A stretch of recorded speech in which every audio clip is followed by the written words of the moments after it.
Hello everyone, welcome back to my channel Moni's 2 minute kitchen. আজকে আপনাদের সাথে কোনো রান্নার ভিডিও শেয়ার করব না, কিভাবে আমি আমার চুলা এবং ওভেনটা ক্লিন করি সেটাই আপনাদের সাথে শেয়ার করব। চুলার অবস্থা থেকে বুঝতে পাচ্ছেন কত তেল। বাংলাদেশি মেয়ে, তেল চুলাতেও থাকবে, রান্নাতেও থাকবে। খুব সহজেই আমি চুলাটা ক্লিন করেছি। তাহলে চলুন দেখি কি কি লাগছে।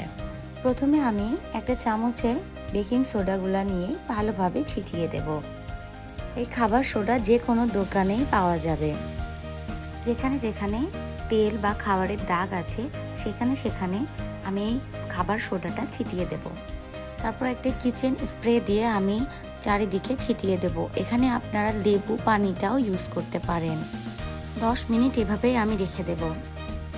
ওভেনটাতেও সেমভাবেই আমি রেখে দিয়েছিলাম। তারপরে আমি একটা মাজনি নেট দিয়ে ক্লিন করে নিয়েছি। ওভেনটা ক্লিন করার পরে আমি চুলাটা ক্লিন করছি। একটা মাজনি তারের নেট দিয়ে আমি এটা ক্লিন করে নিয়েছি। আপনারা দেখলে বুঝতে পারবেন কত সহজে দাগগুলো ক্লিন হয়ে যাচ্ছে।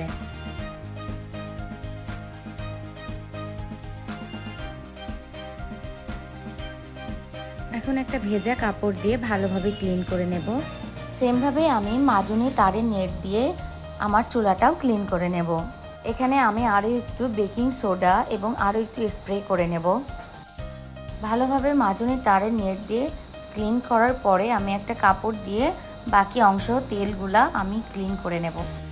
এত সাবধানে রান্না করার পরও চুলার নিচে এত নোংরা হয়। পুরা চুলাটা ক্লিন করার পরে দেখুন কি সুন্দর ক্লিন হয়ে গেছে, আর কোনো তেল বা কোনো ময়লা অংশ নেই।